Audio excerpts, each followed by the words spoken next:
Today on the Core of the Bible, we're looking at how Peter demonstrated vigilance in keeping the instruction of God without hesitation. And this is from a story that comes to us from the book of Acts in chapter 10. It says, Peter became hungry and wanted to eat, but while they were preparing something, he fell into a trance. He saw heaven opened, and an object that resembled a large sheet came down from heaven, being lowered by its four corners to the earth. In it were all the four-footed animals and reptiles of the earth and the birds of the sky. And a voice said to him, "Get up, Peter, kill and eat." "No, Lord," Peter said, "for I have never eaten anything impure or ritually unclean." This story of Peter's vision is typically used as a way of teaching that God was declaring all foods clean or acceptable to eat.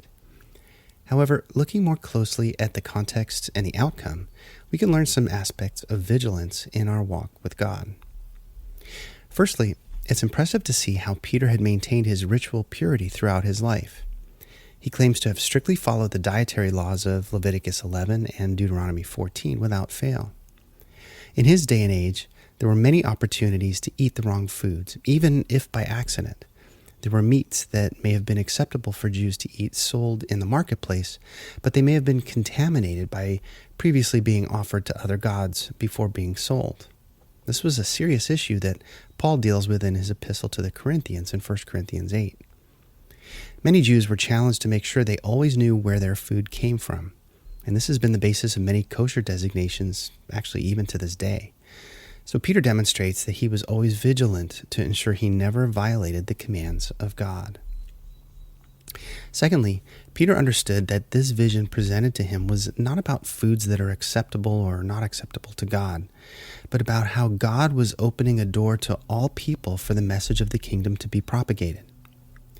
Peter himself states this is the meaning of the vision as he shares this with Cornelius and his companions. He says, while talking with him, he went in and found a large gathering of people. And Peter said to them, "You know it's forbidden for a Jewish man to associate with or visit a foreigner. But God has shown me through the vision that I must not call any person impure or unclean.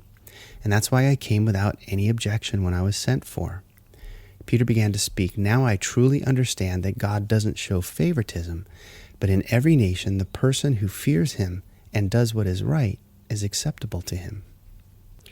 So Peter took the real meaning of the vision to mean that God was breaking down the barriers between men of different nations, and that the door of faith in Messiah would be open to all who were willing to come. This was even confirmed to be the correct interpretation, as the foreign men were visibly affected by receiving the Spirit of God in verses 44 and 45. You see, vigilance in our walk comes in many forms, whether our own personal commitment to holiness or our obedience to the things of God that he may reveal to us. Peter exemplifies for us a measure of personal vigilance that we can learn from and follow in our own lives. And when we receive instruction from God, we must be faithful in keeping it at all cost and without hesitation.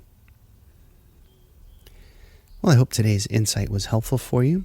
Please be sure to visit coreofthebible.org for hundreds of other Bible articles, other podcasts, and videos. Thanks so much for listening today. Take care.